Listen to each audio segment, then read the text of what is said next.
ఈరోజు Tenali కొత్తపేటలోని pensioners association హాల్లో pensioners PV నరసింహారావుకు Bharat Ratna ఇచ్చినందుకు గాను మరియు మాతృదినోత్సవం సందర్భంగా శుభాకాంక్షలు తెలియజేశారు. ఈ కార్యక్రమంలో పెన్షన్ అసోసియేషన్ అధ్యక్షులు మాచిరాజు రామకృష్ణమూర్తి, కోశాధికారి Hrudayaraju, MA PhD doctorate university professor, దళిత విశ్వవిద్యాలయ వైస్ ఛాన్సలర్ గుజ్జర్లముడి కృపాచారి, గౌరవ అధ్యక్షులు మాతంగి సత్యసంగ్ ప్రసాద్ తదితరులు పాల్గొన్నారు.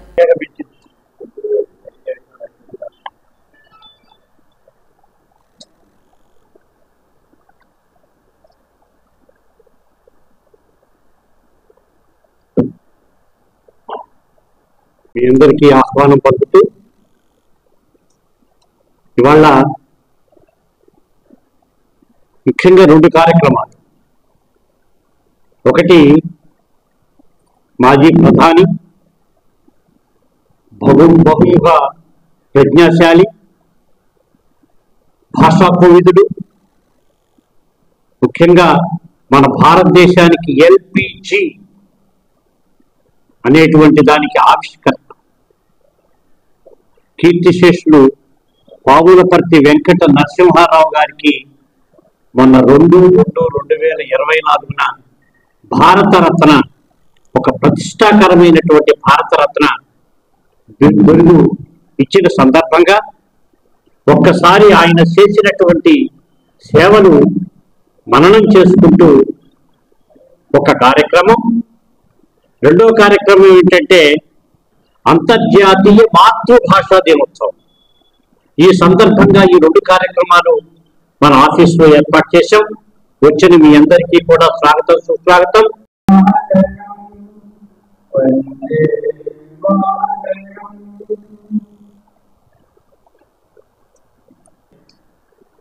ఆధిక్యత లేని లోక్సభలో ఆధిక్యత లేని ప్రభుత్వాన్ని 5 సంవత్సరాలు ఎంతో సమర్థతతో నిర్వహించినటువంటి మన ప్రధాని పివి గారు ఆయనకి మరణానంతరం భారతరత్న ఇచ్చిన సందర్భంగా అభినందన సభని మనం చేయటం మంచిది, ధర్మం అనే ఉద్దేశంతో మనం ఇక్కడ ఏర్పాటు చేసుకోవడం జరిగింది. ఆయన మన దేశానికి చేసినటువంటి సేవలేమో మీ అందరికీ తెలిసినవే. పెద్దలందరూ కూడా మనకి ఇక్కడ ముఖ్య అతిథి కూడా ఉంటున్నారు, వారన్నీ వివరిస్తారు. మరి ఆర్థిక సంస్కరణని దేశానికి తీసుకొచ్చినటువంటి మహనీయులు. మరి అటువంటి ఆయనకి భారతరత్న ఇవ్వడం సముచితం. అయితే మరణానంతరం ఇవ్వడం, అది మన ఎక్కడో పేపర్లో కూడా చూశాను, మరణానంతరం ఈ భారతరత్న ఇస్తున్నారు, ఇది బతికుండగానే ఇస్తుంటే ఎంతో మంచిది అని ఒక ఆయన ఆర్టికల్ కూడా రాసి ఉండటం జరిగింది. సరే, అది ప్రభుత్వం ఎందుకు చేస్తుందో ఏమిటో వాళ్ళ కొన్ని పద్ధతులు ఉంటాయి కాబట్టి ఆ ప్రకారంగా జరుగుతుంది. అందుకు వారికి అభినందన తెలుపవలసిందిగా మీరు మాట్లాడవలసిన వాళ్ళందరూ కూడా మాట్లాడుతుందని. మరి ముఖ్య అతిథి గారు చివరికి వారి ఉపన్యాసాన్ని ఇస్తారు. తర్వాత రెండవది మాతృభాష దినోత్సవం.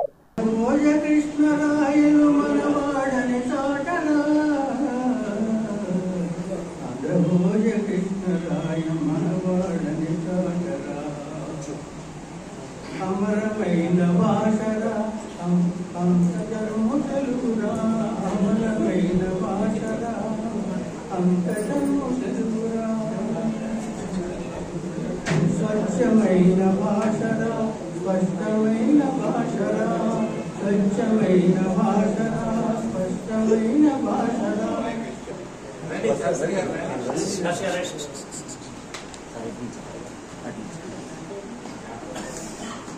వచ్చాక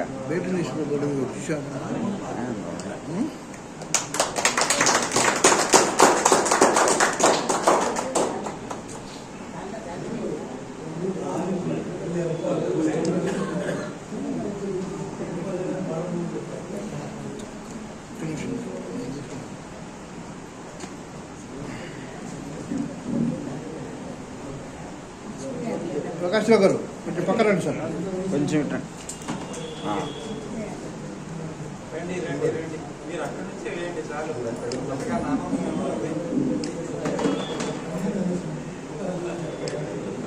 అమ్మ కొడుకుగా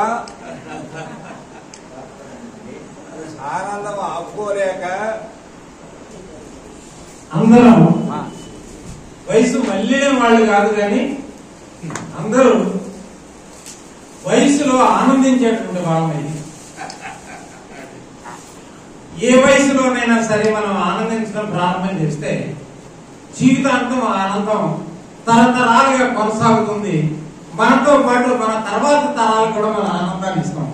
అటువంటి ఆనందం మన పెన్షనర్స్ అసోసియేషన్ లో ప్రతి ఒక్కరికి కలగాలని కోరుకుంటూ ఈ రోజు ఇచ్చినటువంటి ఈ సమయంలో ముఖ్యంగా తెలుగు భాష ఔన్నత్యాన్ని గురించి మనం మాట్లాడుకునేటప్పుడు చాలా కాలం నుంచి తెలుగు భాష చనిపోతుంది, తెలుగు భాష లేదు అని అంటే దానికి ఎప్పుడూ నేను వ్యతిరేకిని.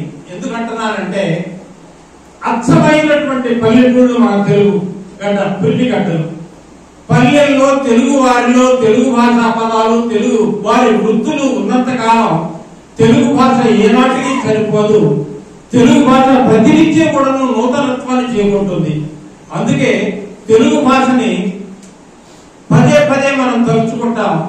నిజానికి ఎందుకు సరిపోతుంది అనేటువంటి మాట అంటున్నామంటే మనం చదువుకున్న వాళ్ళ రోళ్ళలో కూడా సరిపోతుంది. పల్లెటూళ్ళలోనూ అక్షర జ్ఞానం లేనటువంటి వాళ్ళ నోళ్ళలో తెలుగు భాష ఈనాటికి సరిపోదు. తెలుగు భాష మన వెలువడుతూనే ఉంటుంది. ఇటాలియన్ ఆఫ్ ద ఈస్ట్ అనేటువంటి మాట నికోలా డి కాంటి అనే ఆయన 16వ శతాబ్దంలో అని అన్నాడు. ఎందుకు అన్నాడు అని అంటే ఇటాలియన్ ఆఫ్ ద ఈస్ట్ ఇది చాలా చక్కని మాటది. తెలుగు అచ్చులతో అంతమయ్యేటటువంటి భాష. ఇటాలియన్ భాష కూడా అచ్చులతో అంతమయ్యేటటువంటిది. అందుకే ఇటాలియన్ ఆఫ్ ద ఈస్ట్. ఇది నేను ప్రత్యక్షంగానే అనుభవపూర్వకంగా చెప్తూ ఉన్నటువంటి ఇంకో విషయం ఏంటంటే నేను ఇటలీ వెళ్ళినప్పుడు ఎయిర్పోర్ట్ నుంచి నేను ఉండేటువంటి హోటల్ క్యాపిటల్ 5 స్టార్ హోటల్ అది. అక్కడ వెళ్తా ఉంటే నేను ఫ్రంట్ లో డ్రైవర్ పక్క సీట్ లో నేను కూర్చున్నాను, వెనక నా వైఫ్ మా అమ్మాయి కూర్చుని ఉన్నారు. వెళ్తూ ఉంటే ఆ పక్కన ఇంగ్లీష్ లెటర్స్ లో షార్ట్ స్టోరీస్ అనేటువంటి అర్థం వచ్చేటట్టుగా కనిపిస్తుంది. ఇటలీ భాషలోనే ఉంది. నేను ఆ క్యాబ్ డ్రైవర్ అనడానికి లేదు, క్యాబ్ పైలటే అన్నారు వాళ్ళని. పైలట్ బ్రదర్ ఈ వాట్ బుక్ ఈస్ దిస్ అని అన్నాను. దిస్ ఈజ్ షార్ట్ స్టోరీస్ అని అన్నాడు. షార్ట్ స్టోరీస్ బాగానే ఉంది, నీకు చదివే టైం ఎక్కడ ఉంటుంది అని చెప్పి నేను మళ్ళీ ప్రశ్నిస్తే అతను అన్నమాట ఏంటంటే నాకు ఎప్పుడైతే ఖాళీ దొరుకుతుందో అప్పుడు నేను ఈ పుస్తకాలు చదువుకుంటాను. అప్పుడే కాదు, ఎప్పుడు టైం ఉన్నా కానీ నేను చదువుకోవటమే కాదు, నాలాగా ఉండేటటువంటి మా క్యాబ్ పైలట్స్ అందరికీ నేను ఈ పుస్తకాలు ఇస్తాను, వాళ్ళు చదువుతూ మళ్ళీ చేస్తాను. అది పుస్తకాలు చదివించేటటువంటి లక్ష్యం. నంబర్ 2 ఇంకోటి కూడా ఏంటంటే ఆ మాట ఈ మాట అడుగుతూ ఉంటే అతను అన్నాడు మీరు ఎక్కడి నుంచి వచ్చారు అంటే నేను I'm from India. Oh India so nice అని అంటూ ఒక మాట అన్నాడు అతను. ఇండియాలో మా ఇటాలియన్ లాంగ్వేజ్ లాగానే ఇంకొక లాంగ్వేజ్ ఏదో ఒకటి ఉంది. ఇది 16th సెంచరీలో నికోలా డి కాంటి చెప్పినటువంటి మాట, ఇటాలియన్ ఆఫ్ ది ఈస్ట్ అని. అతను 18వ సంవత్సరం 2018లో నేను వెళ్ళినప్పుడు అతను అన్నమాట అది ఇండియాలో ఒక లాంగ్వేజ్ ఉంది, ఇటాలియన్ లాగానే ఉంటుంది అని చెప్పేసానంటే నేను అన్నాను వెంటనే I'm from India, I'm from Andhra Pradesh, I belong to Telugu language, which is Telugu country. That is called Italian of the East. అతను వెంటనే బండి ఆపి ఒకసారి నా వైపు తిరిగి చూసి కొంచెం పక్కన తీసి అక్కడ నుంచి దాదాపుగా ఒక 40 కిలోమీటర్లు ఎంత ఉంది ఎయిర్పోర్ట్ నుంచి మేము వెళ్ళే హోటల్ పక్కన తీసి గౌరవంతో బయటకు వస్తుంటే నా వైపును మా అమ్మాయి ఇద్దరు భయపడ్డారు. ఏమైంది ఏంటి అన్నెసరిగా డాడీ ఏదో మాట్లాడుతున్నారు, నాన్నగారికి ఏదో పిచ్చి ఎక్కడ బట్టి అక్కడ అవసరం మాట్లాడతాడు ఈయన అనేటటువంటి దీంట్లో అబ్బాయి అనుకుంది. మా ఆవిడేమి ఏమైంది అసలు అనేది ఆమెకి అర్థం కాలేదు. ఆయన వెంటనే దిగొచ్చి 2 చేతులు పట్టుకుని today is a great day for me to see a language which is called Italian అనేటువంటి మాట అన్న తర్వాత నేను కూడా కిందకి దిగి అతను 2 చేతులు పట్టుకుని ఇట్లా రెండు చేతులతో నమస్కారం చేసి this is called salute, namaskar in our language. తెలుగులో నమస్కారం అంటాం. అంటే అతను ఒకటే 2 సార్లు నమస్కారం నమస్కారం అని చెప్పి గల్లు వేసి అతను ఇటాలియన్ లాంగ్వేజ్ లో రాసుకుని ఈ నమస్కారం అనేటటువంటి మాట నేను మా వాళ్ళకి అందరికి ఇంట్రడ్యూస్ చేస్తాను. నమస్కారము నమస్కారము అనే నేర్చుకున్నాడు.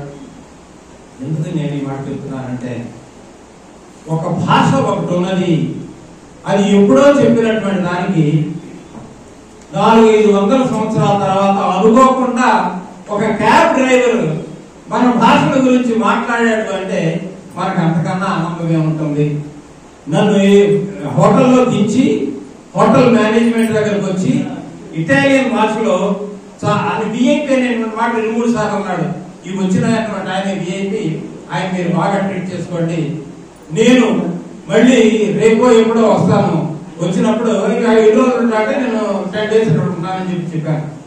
రెండో రోజు వచ్చి అతని పేరు అతను దానికి సంబంధించిన వివరాలన్నీ ఇచ్చి నాకు పెద్ద గిఫ్ట్ ఇచ్చి ఆ గిఫ్ట్ ప్యాక్ రిసెప్షన్ లో ఇచ్చేసి వెళ్ళాడు. శ్రేష్టమైందో ఆ శ్రేష్టాన్ని ఆయన వర్ణించాడు ఒకసారి. అలాగనే ఆంధ్ర భాష అన్నారు. ఇప్పుడు విమానం 1000 పడగలు ఆయన అనువాదం చేసి ప్రధానిగా ఉండి కూడా అంత పేరు తెచ్చుకున్నాడు, భాషాభిమాని. అందువల్ల మనం ఎప్పుడు కూడా భాషను మర్చిపోకుండా, ఆంధ్రమాతను మర్చిపోకుండా, ఇంకా మీకు విశేషంగా ఉంటే ఇతర భాషలు కూడా నేర్చుకోవచ్చు, విజ్ఞానాన్ని పెంచవచ్చు, చెప్పుకోవచ్చు. అందుచేత ముందుగా ఈ 2 మాటలతో నరసింహారావు గారిని ఇంకొక పాదం గుర్తొస్తుంది చెప్తాను. అటోకరిని ఇటోకరిని కొంతమందిని కూర్చోమన్నారంట. ఎవరో ఒక ఆయన కొంచెం చమత్కారంగా అన్నాడట. ఏమయ్యా నువ్వేం చమత్కారం అన్నా, నేను కరణాన్ని అన్నాడట. కరణాన్ని అన్నాడు. ఆ పదం గుర్తుపెట్టుకోండి. కరణం ఏ రణం కోసం రాలేదు, నా ప్రజ్ఞ కోసం నేను వచ్చాను అని చెప్పని ఆయన వినయంగా చెప్పుకున్న మనిషి ఒకటి. ఆంధ్ర భాషాభిమాని. వారికి నమస్కారం చేస్తూ అధ్యక్షులు వారు 2 మాటలే అన్నారు, ఇంకొక మాట ఎక్కువ తీసుకున్నాను. మరి ఈ నరసింహారావు గారు రాష్ట్ర ముఖ్యమంత్రిగా, మరి కేంద్రంలో ఎన్నో పదవులు అలంకరించి, తర్వాత ప్రధానమంత్రిగా, మరి బహుభాషా కోవిదుడుగా, 17 భాషల్లో మంచి ప్రావీణ్యం సంబంధించినటువంటి, ప్రపంచంలో కన్నా మంచి పేరు సంబంధించిన మహోన్నత వ్యక్తి. మరి ఆర్థికంగా దేశం ఇబ్బందులు పడినప్పుడు దాన్ని నిలబెట్టినట్టు మహోన్నత వ్యక్తి. సరే, అంతవరకు మనకి ఈరోజు ముఖ్యంగా మాతృభాష దినోత్సవం కాబట్టి మన మాతృభాష తెలుగు. శ్వాస ధ్యాస అన్నింటికీ మించి అమ్మ భాష. మన ఆనందంలో, ఆవేశంలో, ఆర్ద్రతలో అన్నింటినీ తాను వారధిగా సారథిగా ఉంటూ నిన్ను నమ్ము మనల్ని ఏకం చేసే అజరమైన భాషే మన తెలుగు భాష. హిందీలో సహస్రపణి అనేటువంటి పేరుతో ఆయన అనువదించడం అంటే చాలా ధైర్యంతో ముందడుగైపోయినా అనమాట. అలా ఆయన సాహిత్యపరంగా కూడా ఒక నిష్ణాతునైనటువంటి పండితుడు పివి నరసింహారావు. ఇక మన మాత్రం ఈ ప్రక్రియలన్నీ కూడా వేరే భాషలో ఎక్కడా లేవు, మన భాషలోనే ఉన్నాయి ఇలాంటివన్నీ కూడా. కవి అంటాం మనం. శ్రీశ్రీ దీనికి ఒక మాట చెబుతాడు, కవి అంటే ఏంటి అర్థం అని. కష్టజీవి, కష్టజీవిలో మొదటి అక్షరం క, చివరి అక్షరం వి. కష్టజీవికి 2 వైపులా కొమ్ముగాసి వాడిని రక్షించేవాడు, వాడు పడుతున్న బాధలు, గాథలు, వ్యధలు, వ్యతలు సమాజానికి, ప్రజలకి తెలియజేసేవాడే కవి అని ఒక నిర్వచనం అంటే వినిపిస్తాడు. కరెక్టే. శ్రీశ్రీ చెప్పినటువంటి దీనికి ఆయన ఒక ఉదాహరణగా కూడా ఆయన కవితల్లో చెప్పుకున్నాడు. త్రిలోకాలలో త్రికాలాలలో, త్రిలోకాలు కుమ్మరి చక్రం, జాలరి పగ్గం, సాలీల మగ్గం, శరీర కష్టం పులింప చేసే పడవడి గొడ్డలి నాగలి రంపం, ఇవన్నీ కష్టజీవుల యొక్క గుర్తు.